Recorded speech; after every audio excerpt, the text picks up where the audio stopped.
Monday, May 23rd, here in South Dakota. Roll call, please. Smith. Here. Weinrich. Here. Gregg. Here. Robish. Present. Mayor Harrison. Here. Join me in the Pledge of Allegiance, please. I pledge allegiance to the flag of the United States of America and to the republic for which it stands, one nation, under God, indivisible, with liberty and justice for all.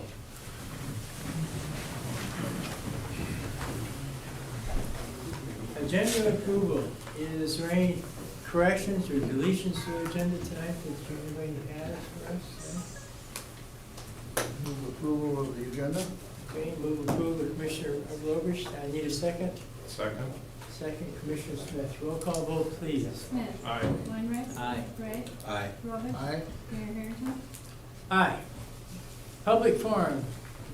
Public comments may be sent to us during the live meeting broadcast on the city's YouTube channel. This link is listed on the city's website at www.huronsd.com/citygovernment.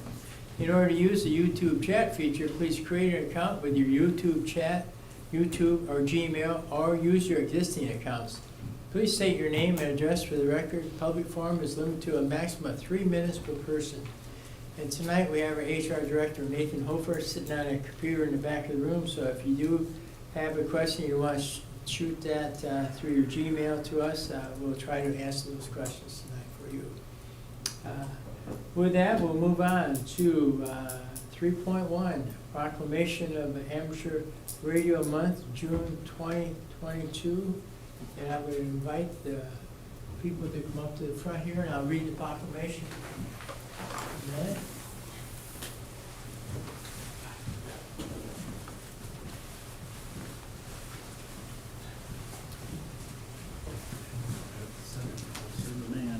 You pick it up. He wants to be famous. One would just spread around like this here. And He doesn't invite most of the Just turn sideways. Okay. You went out front. The proclamation, the city of Huron has had Huron Amateur Radio Club as one of the city's organizations for 100 years. And whereas the Huron Amateur Radio Club has been affiliated with the Amateur Radio Relay League for 100 years, as of February 17, 2022, is part of the amateur radio service authorized by the FCC, and each member is licensed by the FCC. And whereas the Huron Amateur Radio Club has demonstrated their value in public assistance by providing emergency radio communications in association with the Office of Emergency Management and the Amateur Radio Emergency Service. And whereas the Huron Amateur Radio Club operates an amateur radio service radio repeater licensed by the FCC and practices its emergency operations once a week and serves as a severe weather spotter. And whereas the Huron Amateur Radio operates a field day radio station once a year as part of the National Emergency Preparedness Day, which simulates emergency conditions without local AC power or normal housing. And whereas the Huron Amateur Radio Club is on alert for any emergency, local or worldwide, and donate their services free of charge to the city in the interest of the citizens of the city as well as the world. And whereas the Huron Amateur Radio Club is having a banquet on June 4th, 2022 to celebrate their 100 years as an organization and to receive recognition from the American Radio Relay League on their accomplishments. Now therefore be it resolved that I, Gary Harrington, Mayor of the City of Huron, South Dakota, hereby proclaim June 2022 as Amateur Radio Month. In witness of Huron, I have herein set my hand and caused the seal of the City of Huron to be affixed to the 23rd day of May in the year of 2022. So with that, congratulations. Mayor, I can't. Appreciate all the effort you guys do each year and to keep up with it. We really do appreciate it. You're kind of a hidden entity. So maybe that's how you like it, I'm not sure. So with that, we'll get some pictures taken here, and can you get us into the pictures? Yeah. 1, 2, 3.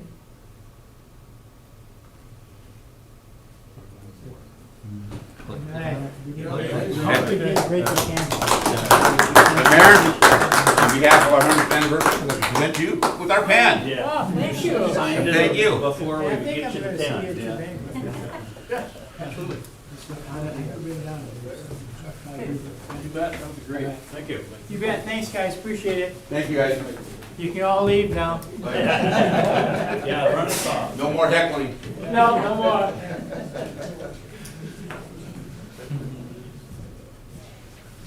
Okay, let's see where we're at here.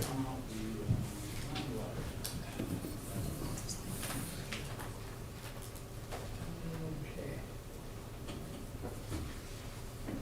All right, now moving on, the city commission adjourns to convene as a board of adjustment for the following public hearings.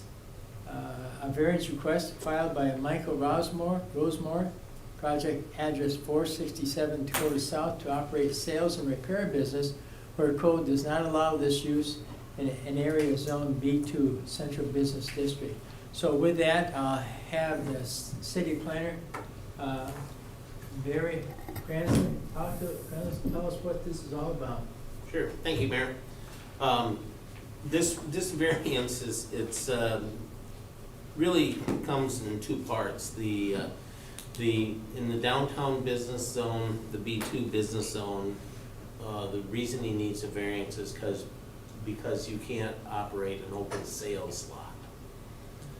As opposed to the second part of the variance, where it grants a variance to operate a repair shop. And that is also not allowed. Now, in previous years, for many years, we've known that that has always been a repair shop, but it's always been grandfathered in.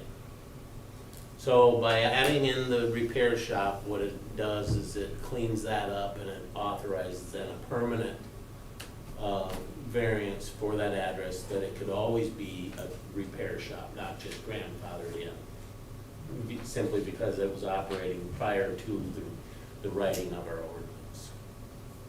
So it's just merely a technical thing that we thought would be a good idea to clean up. But the ordinance does not allow for the open sales lot, and Mr. Rosemore is here.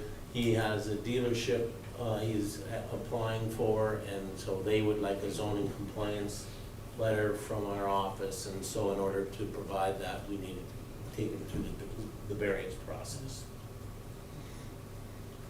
So, you have anything to add, Mike? State your name and address, please, Mike. Do it. My name is Michael Rosemore. My address is 940 Beach Avenue South, I think. I'm in the shop down here. I don't have much to add to it. I mean, he pretty much covered it. I was a little shocked when I opened up and 2 months later realized that I was breaking the law. So I hope this is okay with you all. It's I don't really have much. Do you have any questions? Just a minute. Do we have a motion to approve this? So moved. All right. You have a second? Second. Second, Mr. Now, do we have any questions for Mr. Rosemore? I would have one for Mike. Barry, maybe. Oh. Yes. Instead of Mr. Cranston, but, and it pertains to him, but, I mean, so,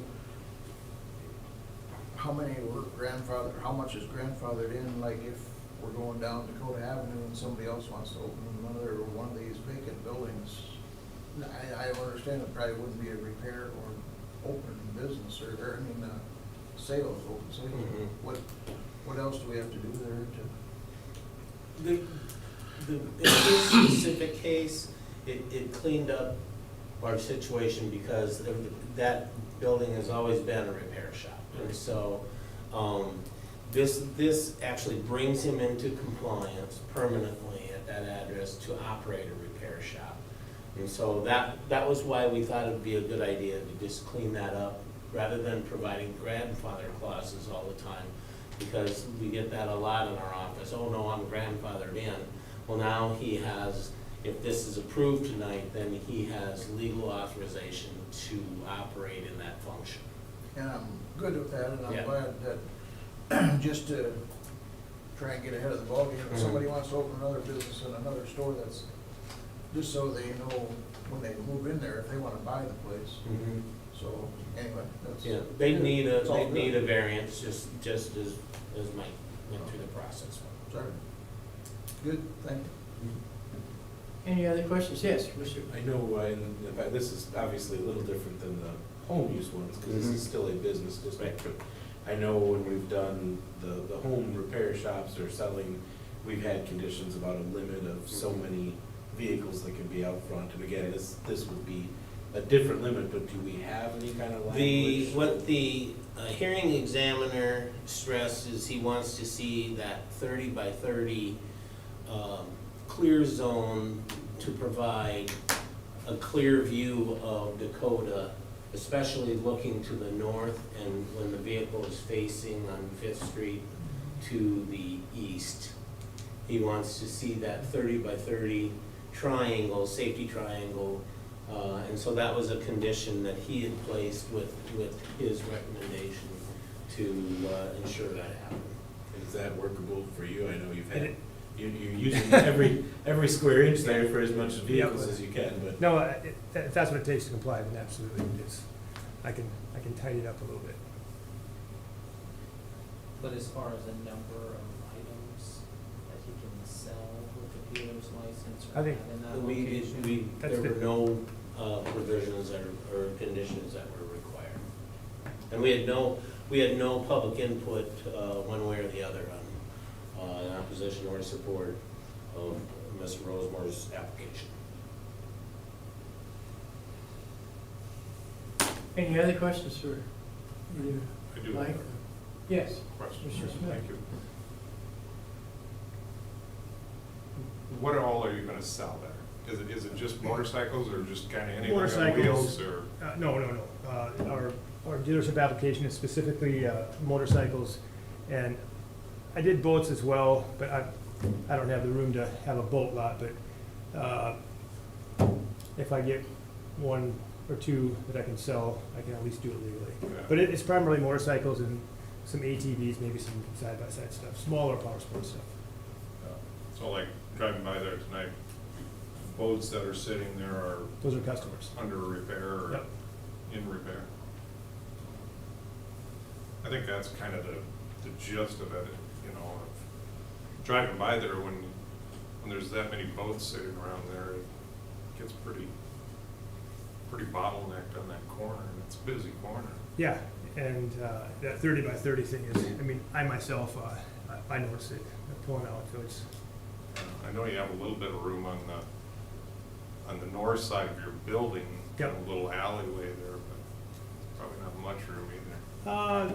there's more than you think. I mean, Is it's probably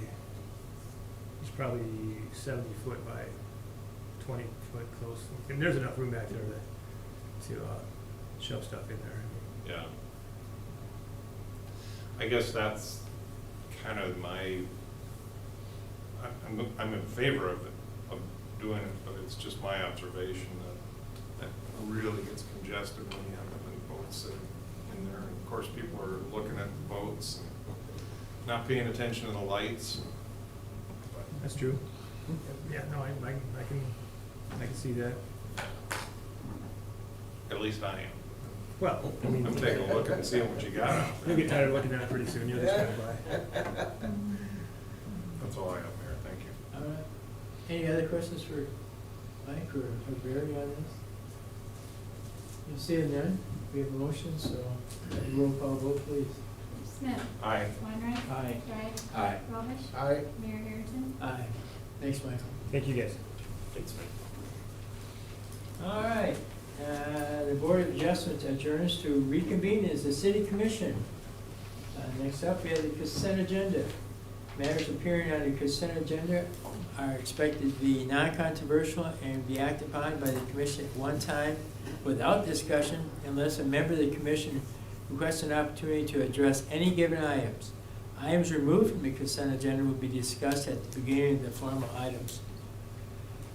Items on the 6.1, minutes of May 16th, 2022 City Commission meetings.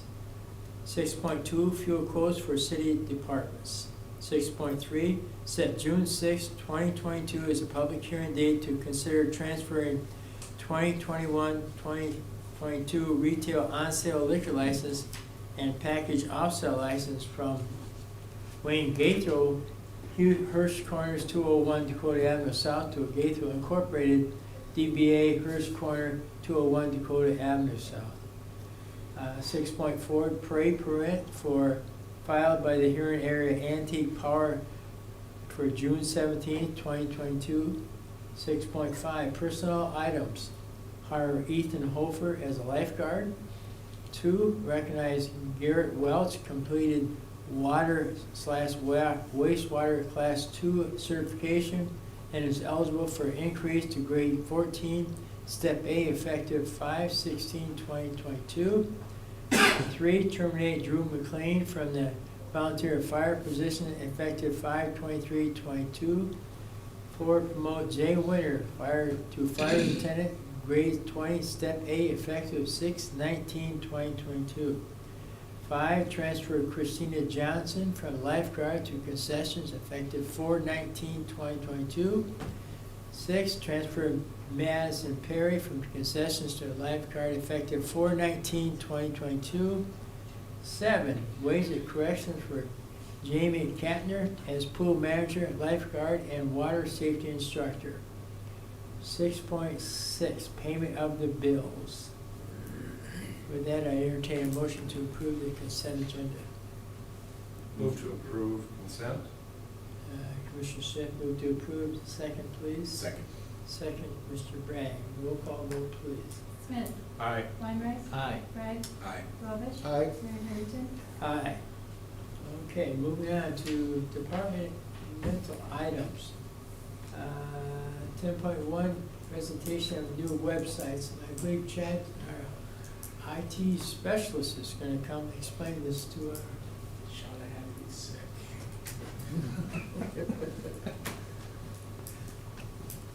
He's grumpy.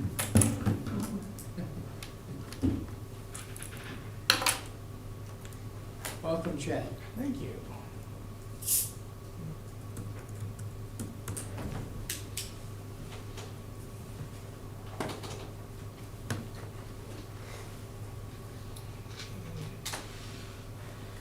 So 2 years ago, we actually tried to start a redevelopment project for the city's website, because it had been 3 or 4 years previous before, from the last refresh.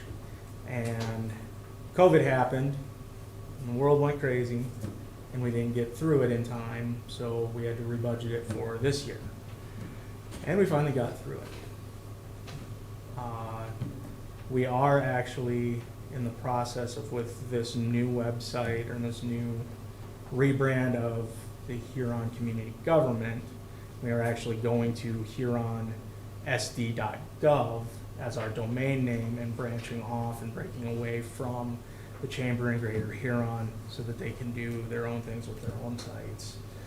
It kind of makes the visibility for the government sections a little easier to find, and give us some more room to really show the government business side of to our community. So what we did is I went back in the Wayback Machine, which is an actual thing, and I found old websites that are the old Huron website. So I thought maybe I'd just show you guys a couple of the old iterations of the website over the years. This one happens to be from the year 2000. A lot of the links are broken because it's a copied off version of the website that archive.org does every so often to every website that's out on the world. They actually scrape a copy and keep it in archive form. So if you ever want to go look at one of your favorite websites and see what it used to look like, archive.org, and you can go to the Wayback Machine and check out what it looks like. This one doesn't come up very well. This is from 2004 because it requires Java, and I think that the newer versions of Java, and this being a really old website, it just wouldn't have showed a whole lot anyway. 2005, I really wish I could see that. bit bigger for you guys. Zoom that in. We'll make it a little bit bigger. That's way too big.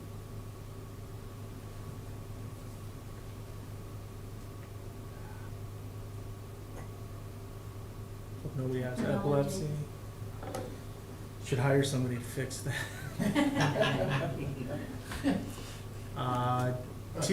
This is 2008, so we get closer to the more modern looking site that we have today. I think this is actually one of the first, maybe one of the first ones we did with RSA. Yes. And then 2012, where we started to incorporate some of the Huron Event Center stuff after taking over that again in the campus. That page didn't come out so good, I apologize. Here's another one. Actually, this is our current one in its current form. I have 2 snapshots of this one. So you can kind of see we've got that big header up top with the, a lot of the chamber stuff there and a little bit of us. Same way on that one. And then finally, our new one that will be going live on Wednesday actually looks like this. So we show all our government, which there's some things that we still need to move around on the site. We've been going through training to get, learning how to use the back end to redevelop pages in that, and so we can get Alex working on our Splash Central, because we're bringing Splash Central on board with us and moving it off of the chamber as well. The library's doing their part to get their stuff going, but there's just some rebuilding that Shauna and I need to do. Move the departments to businesses and some things like that to kind of clean up where everything is and what everything is for. And with that, we have some new features too that we'll be rolling out with this. Some different calendar items, or the way the calendar looks, because we won't be using the Chamber Master calendar stuff anymore. We really are kind of going completely in-house with one product and one developer to do this new site. So. Questions? So when somebody goes to log into HuronSD.com, will it automatically direct them to this? Anything that is ours that should be the Huron government, we will redirect to this site from there. The chamber is actually in the middle of a redesign project right now to clean up and redo theirs. So once we're gone, we will have that. We will have a couple of integration pieces on ours and theirs, but it basically just passes you back and forth between the sites. So in terms of that calendar, thinking, so like, who's going to be maintaining our calendar of events? Because that's a big part of what the chamber does, and everybody kind of knows to get their stuff to the chamber. So Ours will be managed probably by Shauna in our office for city events, and then hopefully, your community will probably add things that link to chamber. We've already been in discussion with the chamber and the city about, because we don't want people to get lost. Yeah, we've had those discussions. And just so like people don't feel like they have to, every time they want to do an event now, there's 2 places they need to call and update. And is this our new logo or just for our website? So we were in process starting this in January. Pauline had made a comment about, and I think I even made it too, about our logo was more of a chamber logo, I think, than it really was a City of Huron logo. So we discussed it and kind of what should we do, what would be neat, what would be a nice look for it. And so we took what used to be, still not up, but our city seal, We actually have a picture of that, and we took the insert out of that and did it up in that logo and did some retooling of colors and the fonts in that. So it's there if you want to actually brand it as our new logo. We do have it. It was something that was done in-house. We don't have to pay for it. How about the reader board by the library? The reader board by the library, Angela and I believe Alex or one of the other library staff have been trained on how to use that through Daktronics. So they will be taking care of that board from now on. And they correspond with the chamber as well to put events on there. Because the chamber used to do that? Yep. Yep. Okay. Well, it used to be under Brenda, then it went to the chamber and then the library one. Okay, so that's clear now, okay, good. And we did do some research in the sense of when we were looking at the .gov way back in January, at other cities nationwide, is their logo the same as the chambers and the CBDs? A lot of them are not.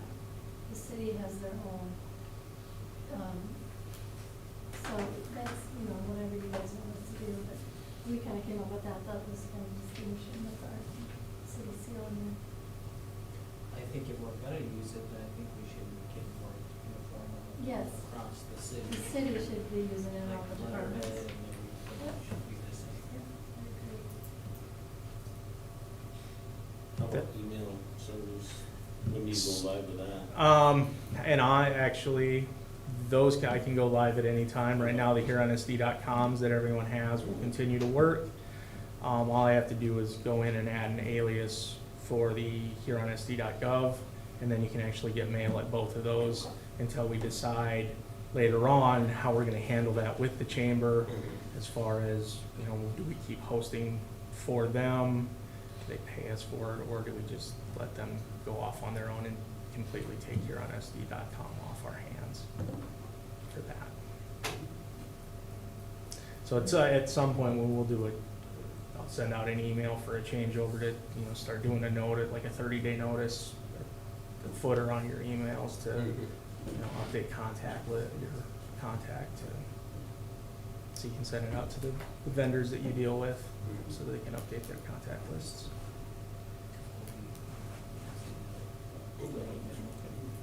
Good.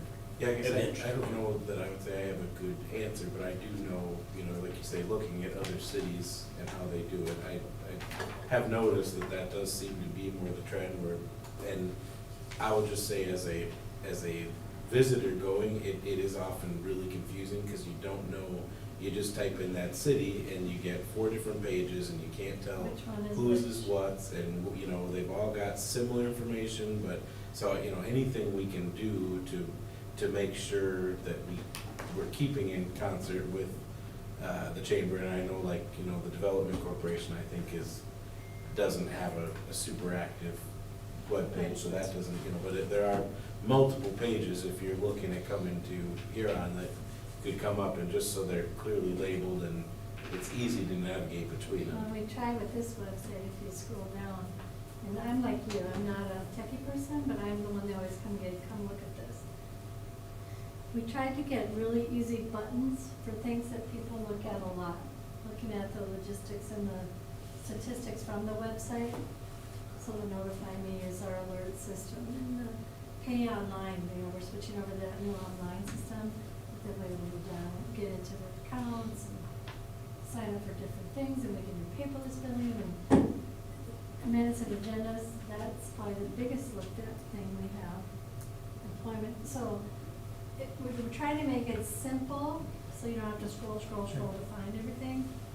But you can click a button and it'll get you to as close as you can.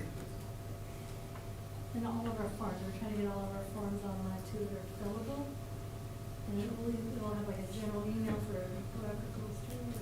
So like any of those so all those, business, is that the chamber's business? No, that would actually be We'll what put we that under consider the community. government's business. It'll be like our business, the city. So like I said, there's some things we still need to populate in there, and this would be a lot of the, solid waste, their hours, their booklets, brochures, things like that. That City to me- utility that billing doesn't office. seem to me like business. I know. When I see business directory or business heading, I assume it's going to be like So- what the chamber already has. So it's funny you're saying that, because we just had to have a conversation with, they asked me to come in and look at that. And my head had to go around city business, not businesses. Those The seem more like business of the city. more like our departments than. Yeah, and that's what we're talking about putting in there, is the departments, because this is the business of the city. And then the community is where you put the chamberlains and different things. Yep. We So we're haven't- just- It's not done yet, we're in training time to do that. Yeah, we're just shifting around a couple of things in what is our website. And it is gonna change some of the verbiage and nomenclature about why things are where they're at. Yeah, and we actually wanted to get the departments involved at some point too, to make sure. They get what they want, and then we get information on some, there is where they want and where they can be found, so they will. So you have a date when you think you're gonna have this? this is actually, according to our contract, this is actually live, or will be live on Wednesday. So in 2 days. And you'll keep adding things and adjusting? We'll keep working on it. Like always. As always. Till it looks the way we want it, and then in 3 years, we'll wreck it and do it again. Or 4. Okay, any other questions for Chad? Okay, thanks, Chad, appreciate it. Very good. That's exciting. Okay, moving on to 10.2, I'm gonna invite the chief of police, Kevin, to come up and explain what 10.2 is for us. Thank you, Mayor. As everyone knows, anybody that's registered sex offender in Beale County has to register with the Huron Police Department. It's either with the police department or the sheriff's office. We've been registering people as long as I can remember since the inception of the program. Yearly, we are required to do compliance checks, which means an officer has to go out and physically see the person, talk to them, make sure they live where they say they live, check their vehicles, all their information. We haven't done that in probably 2 years. So last week, Captain Lair got a hold of the U.S. Marshal that's responsible for the District of South Dakota for sex offender compliance. Discussed the situation with him, at which time he offered up that the federal government has money for us to pay officers overtime outside of their regular scheduled hours to go out and do compliance checks for the city of Huron and Beale County together. So what we did is we found out that the average pay for the officers to go out and do this with wages, benefits, everything that the city would have to pay is about $67.97. There's a total cost that we're asking government for $6,525.12 for approximately a 30-day time period where our 4 investigators would go out and do these compliance checks in Beale County. Currently, like I said, there's 77 of them in Beale County, so they will have to do 77 different contacts, visit with them, find out that they still live there, if they're employed, everything that we do on a normal time when we register them every 6 months. We just have to physically go out and see them where they're at. What we're asking is just permission to enter into this agreement with the U.S. Marshal that they'll pay us for these hours. And starting until June 13th, I believe, the investigators will go out after their normal business day, do these compliance checks, and then get paid back by the federal government. The $67.97 is the overtime rate, average.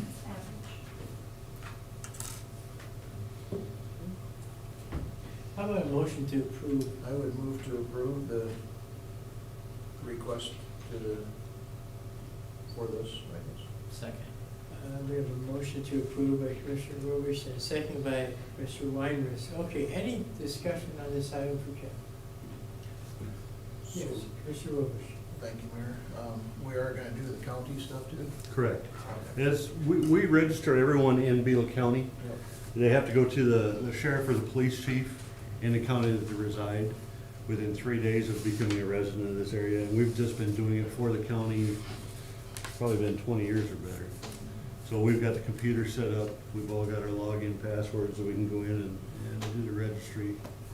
So we've been doing it up to this point for the county, so we're just gonna continue to do the compliance checks to make sure we're up to speed as far as federal government's involved. Okay. Any other questions for the chief on this item? All right, seeing none, thanks, Kevin. Roll call vote, please. Smith. Aye. Weinreich. Aye. Craig. Aye. Robish. Aye. Mayor Harrington. Aye. Thank you. Moving on to 10.3, announcements, city offices will be closed and the city commission will not meet on Monday, May 30th in observation of Memorial Day holiday. Moving on to 10.4, Commissioner Bragg would like to talk to us about this. You bet. Got a couple updates from solid waste. First of all, following from what the mayor just said, for the upcoming holiday, the solid waste department rubble site will be closed on Saturday, the 28th, and Monday, May 30th, in observance of Memorial Day weekend. Monday's garbage recycling and grass collection will be done on Wednesday, June 1st. Please remember to have your containers out the night before. Drivers have been starting all routes at 6 a.m. and trucks cannot be rerouted. If you have questions on that, please call 605-353-8542. And then also, I just want to give a little further follow-up as well on the cleanup of trees. So currently, as many folks know, we've had access out at Splash Central in that parking lot. That program is now finished, so we no longer can drop the large trees off at the Splash Central parking lot. Also, we have had the south area of the tree depository out by at the old pork plant. That has been open for dropping off large trees. That will also be closed effective June 1st. So the free access drop on the south side of the road will be closed. You'll still be able to use the concrete area on the north side, but that will go back to being just 3-inch diameter or smaller tree branches and also grass and leaf clippings. So as of June 1st, those that are still out doing some cleanup, we feel pretty confident that most of the major cleanup has been done. But if there are large loads, those now will have to go to solid waste and go through the scale.